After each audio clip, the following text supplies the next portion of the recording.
Dale nomás. Hola a todos, muy buenos días, buenas tardes, buenas noches. Aquí desde 11:11 les habla Matías y bueno, compartiendo otro nuevo espacio de preguntas y respuestas. Lamento el hecho de que hayan tenido que escuchar repetidamente muchos de los programas anteriores debido a que obviamente, como ya me conocen muchos de los que me escuchan, desaparezco. Y bueno, estamos buscando herramientas como para que desde esté donde esté pueda seguir haciendo este tipo de cosas, ya que desaparezco muy repetidamente y repentinamente. Entonces, bueno, estamos acá en este nuevo espacio para responder algunas de las preguntas, bueno, que nos han ido haciendo en todo este tiempo y que no he tenido ni el tiempo de leerlas siquiera. Así que voy a tratar de hacer resumidamente muchas de las respuestas. Obviamente ya nos explayaremos con tiempo en otros momentos y demás, en función de las preguntas que se vayan haciendo. Pero bueno, mi idea era poder compartir un poco acá una fracción de las respuestas de las preguntas que me van haciendo, teniendo en cuenta ya de entrada que yo no sé todas las respuestas. A veces parece que están haciendo preguntas, me están haciendo preguntas de Wikipedia, que bueno, me hace gracia a veces, pero obviamente yo no tengo acceso a toda la información, como siempre lo digo. Puedo responder a aquellas cosas que están en mi capacidad o que están en mi camino de responder, pero que hay muchas otras cosas que yo personalmente no lo sé. Puedo dar también una perspectiva de una información que compartan y decirles, miren, desde mis recuerdos esto puede ser tal cosa. O también hay muchas de las informaciones que ustedes son los que tienen que empezar a compartirla y a investigarla también, porque les corresponde a ustedes. Entonces, voy a leer algunas de las preguntas y vamos a ir respondiendo algunas brevemente en tanto pueda aclarar algunas dudas. La primera que tengo acá en la lista es una explicación sobre los habitantes de la constelación de Lira y pregunta si hay alguna constelación estelar que utilice la danza, la música y el canto como lenguajes sagrados y formas de comunicación espiritual. A esto puedo decir una que de Lira, la verdad, sé muy poco, prácticamente nada. Es un sistema del cual no tengo información prácticamente. Sé que han tenido contacto con alguna de las razas con las que yo he participado en cierta forma en el proceso de densificación para llegar a la materia, pero no tengo mucha idea de la gente de Lira. Lo que sí puedo decir es que, probablemente los de Lira tengan que ver con esto, pero lo que sí puedo decir es que el lenguaje de danza y música es algo fundamental en muchísimos planetas. Hay planetas en los que solamente se comunican a través de cantos, a través de mantras, a través de sonidos, no se comunican a través de lenguaje, ¿no? Entonces, ya desde este lugar, ya existen muchos lugares que se manejan así, tomando en cuenta que desde el inicio, como siempre vengo hablando, el sonido es una de la frecuencia del sonido es una de las bases fundamentales de toda creación universal. Y por lo tanto, hay muchos planetas que han llegado a un nivel de comunicación en el cual solo se basan en un lenguaje de canto, de música y danza. Nada más. No tienen escritura ni siquiera, solamente a través de formas de comunicación cantada o por sonido. Y claramente es una de las formas más potentes para conectarse con el espíritu. Nosotros tenemos la palabra, que la palabra en cierta medida, lo que estamos haciendo ahora como hablar, es la unión entre hemisferio derecho y hemisferio izquierdo. La palabra es esa frecuencia divina que nos transporta a la conexión del universo, pero como estamos dualizados, entonces tratamos de entender al universo lógicamente, y por eso le ponemos palabras, estructuras lingüísticas a nuestra forma de comunicación espiritual, o forma de comunicación lógica o consciente. Pero sin embargo, los seres que han llegado ya a un nivel espiritual, entre comillas, mayor, llegan mucho más rápido a través del canto o simplemente la danza con algunos sonidos. La otra pregunta es información sobre las adicciones y cómo pueden trabajar las personas en las áreas de salud mental. Bueno, por dos cosas por separado, obviamente. Las adicciones, hay adicciones a muchísimas cosas, ¿no? No solamente adicciones a sustancias, sino también a emociones o a situaciones o a tics nerviosos que tenemos. Las adicciones parten básicamente de un escape energético o de un agujero energético en un sector del cuerpo, concretamente de un chakra. El tener una fuga energética, tanto de necesidad como de exceso de energía en uno de los puntos del cuerpo, hace que se abran portales en nuestro campo energético, en nuestro campo áurico, que hace que necesitemos de la energía externa para poder retroalimentarnos, porque no podemos hacerlo internamente nosotros, con lo cual necesitamos siempre de sustancias externas, ya sea una sustancia emocional, como una adicción a sentirme víctima, una adicción a enamorarme, una adicción a lo que sea. Son también tipos de adicciones, ¿no? Emocionales o adicciones psíquicas, adicciones mentales o adicciones a sustancias físicas externas a mí, ¿no? Como drogas o lo que sea. Todo este tipo de adicciones tiene que ver con justamente una fuga energética en un chakra. Por lo tanto, para poder colaborar con estas fugas es muy necesario, y sobre todo en las áreas de salud mental, obviamente que hoy en día en las áreas de salud mental a lo mejor te ven a hacerle reiki a un paciente y te encierran también al lado del paciente, pero por suerte se están abriendo muchísimos centros de salud para poder tomar la meditación, la respiración y muchas técnicas energéticas y homeopáticas para poder ayudar a las personas que tienen conflictos con la salud mental en relación a las adicciones. Es muy importante colaborar desde recuperar el vínculo o la energía con el mismo chakra, revitalizar el chakra y recuperar o armar de nuevo el canal energético dentro de ese chakra para poder arreglar las fisuras energéticas que hay en nuestro campo energético y áurico. Obviamente es muy importante trabajar con el sonido, con la música que elija el paciente, que lo busque, que lo ayude a centrarse, a meditar, y también con ciertas terapias energéticas que pueden empezar a indagar sobre cuáles serían las mejores para cada paciente, en reconstrucción del campo energético y reconstrucción del campo áurico y energético del ser, ¿sí? Sobre todo en poder reestructurar los canales energéticos fluidamente de los chakras hacia el campo electromagnético del cuerpo. Estas terapias pueden ayudar a que haya un flujo más armónico, debido a que las adicciones son una desarmonía, como decía, en los campos cuánticos o campos energéticos de los chakras. Entonces, trabajando desde ahí puede ayudarse muchísimo. ¿Qué propósito tiene el despertar de la conciencia en el territorio del sudoeste de la provincia de Buenos Aires, Argentina? Especialmente Coronel Suárez, preguntan, cerca de Sierra de la Ventaña, Lagunas de Pecuén, Alsina. Toda esa región representa la parte de lo que podría llamarse la bolsa o placenta de la gran mujer dentro del territorio de Argentina, hablando de que la provincia de Buenos Aires representa al útero o la panza embarazada, y justamente esa región es la parte que tiene contacto con los intestinos, y la parte estomacal, hígado y demás, el hígado no, toda la parte intestinal que está en la provincia de La Pampa.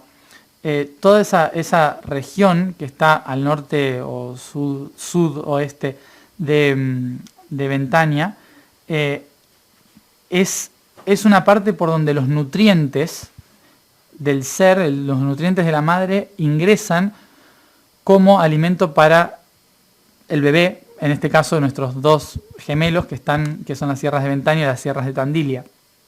Entonces, es un territorio donde se puede trabajar con nutrir energéticamente a las sierras de Ventaña y Tandilia. Así que, bueno, las lagunas que hay en la región, todas las lagunas, como decía, la laguna de Pecuén y todas las otras lagunas que hay entre Buenos Aires y La Pampa, tienen como objetivo eso, nutrir de energía a Ventaña y Tandilia, que es como darle todos esos nutrientes para fortalecer la vida, que es aquello que la madre come, transforma dentro de sus intestinos, de su estómago, y pasa de esos nutrientes a los bebés, a los fetos que están en el útero. Entonces, dentro de eso, a partir de ahí, empiecen a trabajar y descubrir qué es lo que nutre de esa tierra a toda la región de Buenos Aires. Otra pregunta que hacen es, si en las charlas hablas, en cierta forma, para no intervenir, para que los otros cambien, o sea, yo hablando, tratando de ser neutral para que los otros no intervenir directamente en los otros, sino respetar el libre albedrío y el proceso de cada ser, pregunta, ¿por qué viajas constantemente activando la red en lugares de gran potencial energético para que se cambie la frecuencia energética del planeta, claramente? ¿No se interviene en el proceso de esta forma? La cuestión acá, vamos a ir al principio esencial de la intervención. El hecho de nacer ya nos hace intervenir. Cuando uno directamente nace, por más que no haga nada en su vida, ya está interviniendo en el medio en que se mueve. No importa dónde vayas, no importa lo que digas, ya estás interviniendo en los que están a tu alrededor. Primero en vos mismo, después en los que están a tu alrededor y después en la sociedad en la que te vas a mover, y allí donde pises ya estás abriendo en cierta forma portales porque estás atravesando un canal energético que está en el ambiente y que normalmente no los vemos, pero que está lleno el ambiente de centros energéticos, y cuando pasamos le ponemos nuestra impronta energética de nuestro campo energético o electromagnético. Entonces ya el hecho de nacer ya implica abrir un portal y ya implica intervenir en el proceso. Yo lo que intento en mis charlas es tratar de ser lo más neutral posible para no condicionar en cierta forma con mi energía a la información que las otras personas puedan tener de sí mismas. Lo cual no implica de que no lo haga, ¿no? O sea, lo cual no implica de que ya no esté interviniendo simplemente por el hecho de hablar. Simplemente el hecho de hablar, el hecho de pararme delante de la gente y decir cualquier cosa, ya estoy interviniendo en su proceso. Mi intención es tratar de ser lo más neutral en esa intervención. Ahora, ¿por qué ir a los lugares energéticos? ¿Por qué activar en red los lugares por el potencial energético? Como decía, porque nuestra misión, en cierta forma, como humanidad y como grupos humanos, es colaborar en la evolución. No importa si sea positivo o negativo. Ya el hecho de estar en un lugar implica que estás interviniendo en la transformación de un patrón. Estás ayudando en algo.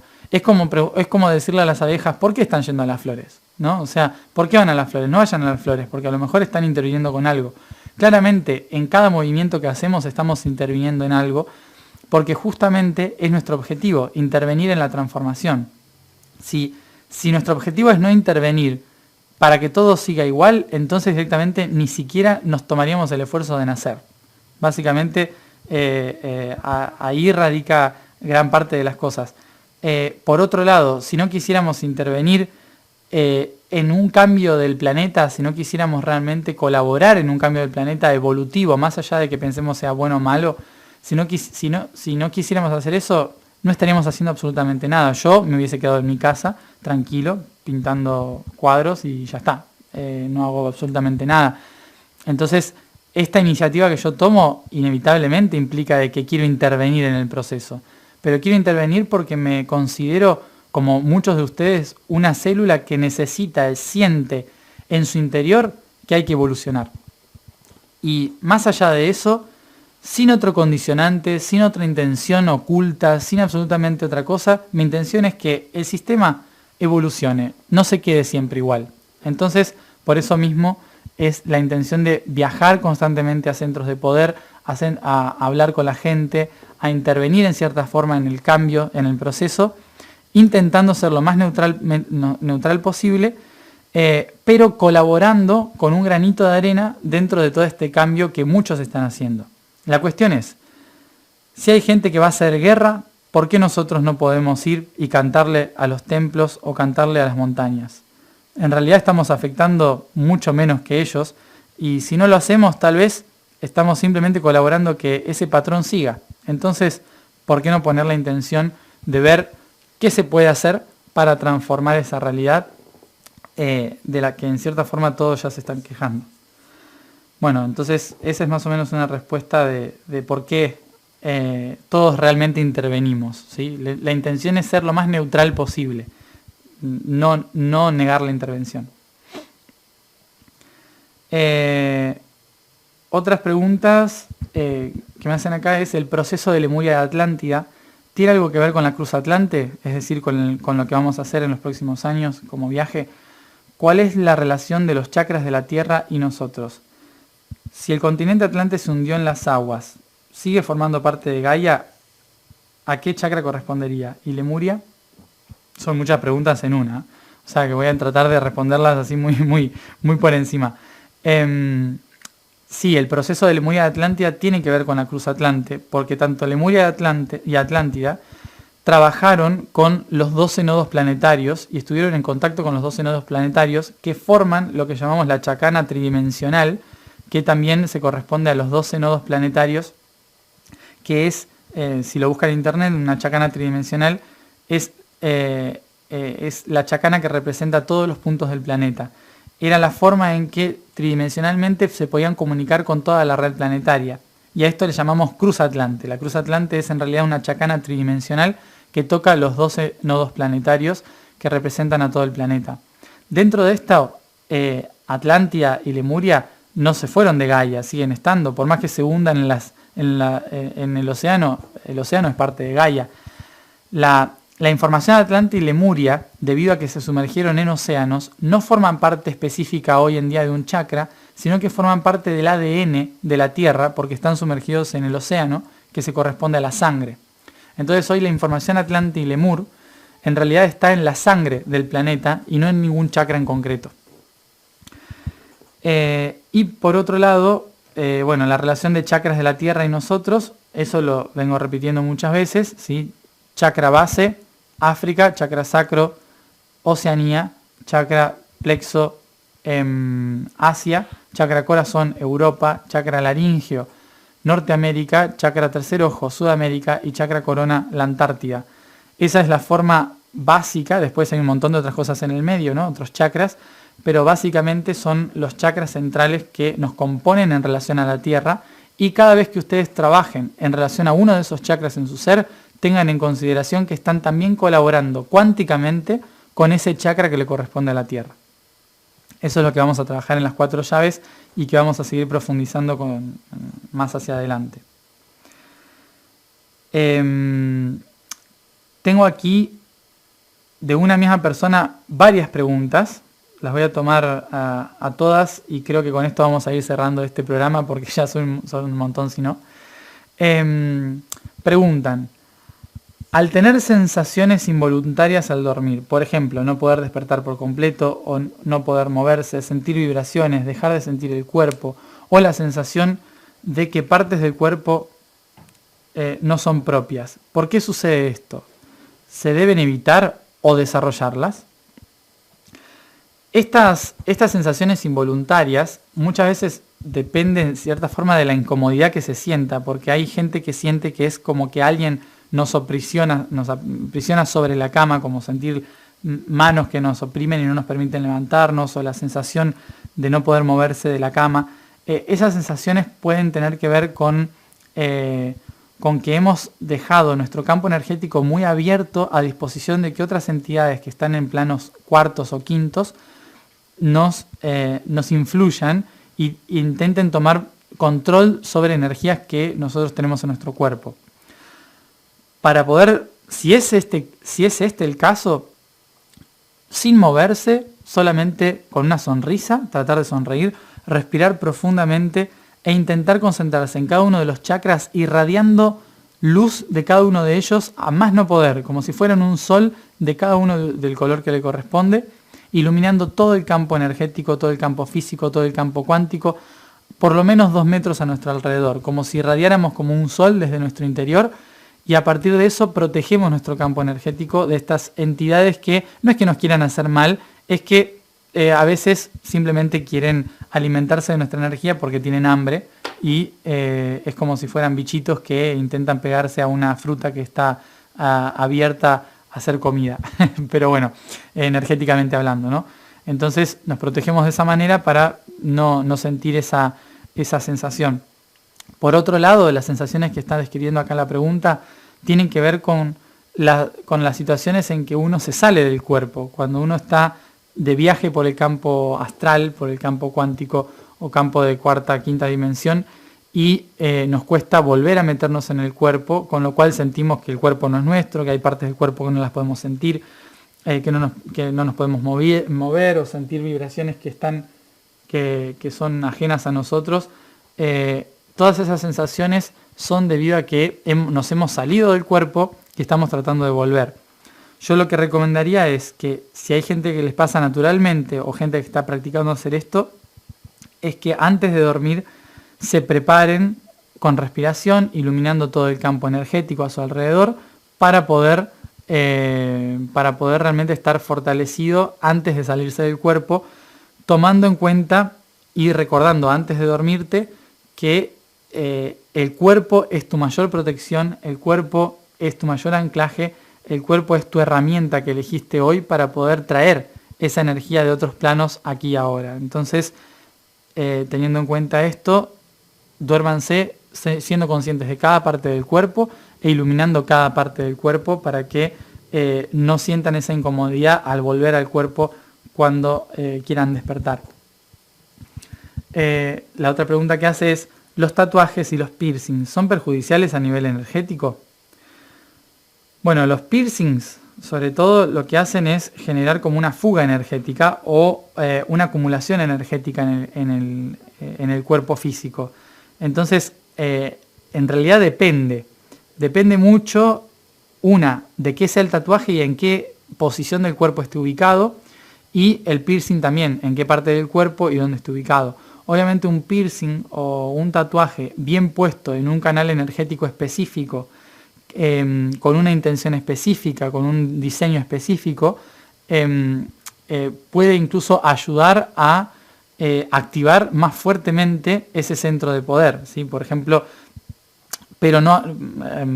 hacer un tatuaje del chakra corazón a la altura de la espalda, a la altura del corazón, puede fortalecer en símbolo, ¿sí? O hacerte un corazón o lo que sea, puede fortalecer en símbolo la activación de ese centro de poder, con lo cual en realidad está colaborando. Pero yo he visto gente que se pone, qué sé yo, a la altura del cuello un diseño del chakra plexo, con lo cual obviamente lo que vas a hacer es que cada cosa que expreses o sientas que te expresan lo vas a sentir emocionalmente y nunca vas a poder ser concreto o coherente con lo que vayas a decir. Entonces hay que tener una cierta coherencia con lo que uno se va a tatuar, dónde se va a tatuar y dónde se va a poner el piercing. Pero normalmente, como uno se los pone por el simple hecho de ponérselo, genera una fuga energética. Normalmente un piercing y un tatuaje, una variación o una distorsión del patrón energético que le corresponde al chakra. Entonces, es tener muy en cuenta qué se va a tatuar uno, dónde se lo va a tatuar, si es coherente con esa parte del cuerpo y si bloquea o no un canal o un meridiano energético, porque poner un piercing, por ejemplo, en un meridiano energético es lo mismo que poner una represa en el medio de un río, ¿no? Entonces deja de fluir la energía. Hay que ponerlos en lugares donde pueda generarse un vórtice de energía más que bloquear un meridiano. Otra pregunta, ¿qué es para ti el SIDA? cuál es su enseñanza y cuál es el papel de los familiares de la persona con SIDA. El SIDA, desde mi punto de vista, o el HIV como latente, ¿no? El SIDA para mí es algo no natural, sino que fue algo creado, desde mi punto de vista, algo que en realidad la naturaleza lo tenía como latente, pero se utilizó como algo para ver qué pasaba. Para mí fue modificado en laboratorio seguramente, relativamente una enfermedad nueva, entre comillas. Y desde mi punto de vista espiritual o neutral, ha venido a enseñarnos la fortaleza. Ha venido a enseñarnos la fortaleza del ser. Es una enfermedad que en realidad, como ataca el sistema inmunológico y por lo tanto el sistema de defensa, nos hace despertar nuestra capacidad de defendernos como ser, como entidad, más allá del cuerpo físico. Mientras el cuerpo físico trata de defenderse o se enferma en su defensa, nosotros empezamos también a poder defendernos y a reconocernos a nosotros mismos con fuerza y voluntad a través de esta enfermedad. Yo creo que ha generado un gran movimiento que ha despertado una gran defensa del ser, en cierta forma, a lo largo del mundo y más allá de que el simbolismo sea negativo, como digo siempre, no reconocemos la importancia de la paz sin la guerra, no reconocemos la importancia de ser libres sin la opresión, entonces no reconocemos la importancia de fortalecer nuestro propio ser hasta el momento en que no se nos debilita la defensa del ser. Y creo que el simbolismo del SIDA tiene que ver con esto, y las personas que están a su alrededor también tienen ese gran aprendizaje de fortalecer el ser, de fortalecer el vínculo y de fortalecer el desapego, obviamente, a nuestras creencias sobre las enfermedades y nuestras creencias sobre los procesos que estamos viviendo. El desapego de la creencia de la enfermedad y empezar a reconocer que la enfermedad nos está enseñando mucho más de lo que podríamos haber aprendido en toda nuestra vida. Respecto a los miedos, pregunta, ¿existe alguna técnica para disiparlos? ¿Qué se puede hacer? Basémonos primero en que el miedo, como contraposición al amor, entre comillas contraposición, en realidad el miedo es una herramienta fundamental para la inconsciencia, ¿sí? El ser que es inconsciente reconoce la realidad a través de la dualidad. El ser que es inconsciente... ¿Qué pasó? Perdón, escuché un ruido. El ser que es inconsciente, y no me estoy refiriendo a inconsciente, vamos a hacer la aclaración de qué es consciente y qué es inconsciente. La conciencia es saber quién soy y por qué estoy aquí, ¿sí? La inconsciencia es estar en el camino del descubrimiento de quién soy y por qué estoy aquí.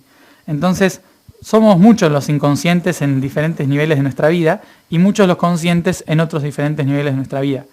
Entonces, en la inconsciencia lo que solemos hacer es tratar de sobrevivir a nosotros mismos y al sistema porque no sabemos por qué existen las cosas que existen. Entonces, ese es un nivel de inconsciencia. ¿Por qué existe todo? ¿Por qué creamos todo? ¿Quién soy dentro del todo? Ese es el nivel de inconsciencia al que me refiero. A partir de ese nivel de inconsciencia nacen los miedos. Los miedos lo que hacen es ayudarnos a sobrevivir como seres de inconsciencia dentro de sistemas que no logramos comprender. Son nuestras sombras. Entonces huimos de nuestras sombras tratando de sobrevivir para poder evolucionar y permanecer y trascender a través de la existencia, ¿sí? Cuando me vuelvo consciente y me doy cuenta de que todo lo que existe lo creé yo, me doy cuenta de quién soy dentro de esto y cuál es mi propósito dentro de esta realidad, más allá de que no lo tenga muy claro, pero que ya sé que hay uno y ya sé por qué y ya entiendo que estoy creando todo lo que me pasa a mi alrededor, empiezo a ser consciente. Y por lo tanto es la primera herramienta que me hace entender de que los miedos hasta ese momento me ayudaron a sobrevivir, pero que ahora me doy cuenta de que no tengo por qué sobrevivir, de que no hay nada de qué esconderme, porque yo creo toda la realidad. Teniendo en cuenta esto, me voy a dar cuenta de que puedo liberarme a mí mismo de todos esos miedos y liberarme a mí mismo de los patrones que he creado de esos temores. Entonces, hay muchas herramientas o técnicas, puede haber biodecodificación, constelaciones familiares, puedo empezar regresiones, apertura de registros, me puede ayudar un montón a todo eso. Pero sobre todo lo que me va a ayudar es a reconocerme a mí mismo como creador de mi propia realidad. Tener en cuenta eso y reconocer a los miedos como una herramienta dentro de la supervivencia me ayuda a poder trascender los miedos cuando me doy cuenta de que no tengo por qué escapar ni sobrevivir a algo que yo mismo creé. ¿Sí? Eso es básicamente una forma esencial de poder empezar a desprendernos de los miedos y empezar a vivir a través del fluir, que es la contraposición que es el amor. Y como última pregunta de la misma, no, perdón, es de otra pregunta, que ya nos vamos a otro tema totalmente diferente. Así que vamos a cerrarlo acá porque si no nos vamos a disipar con las temáticas. Bueno, por el momento estas fueron algunas de las preguntas que tengo aquí anotadas y que bueno, seguiremos compartiendo durante estas semanas, repitiéndolas para aquellos que no las hayan podido escuchar, y seguiremos subiendo más programas con más preguntas y respuestas aquí en este espacio 1111 para volver a recordar quiénes somos y por qué estamos aquí.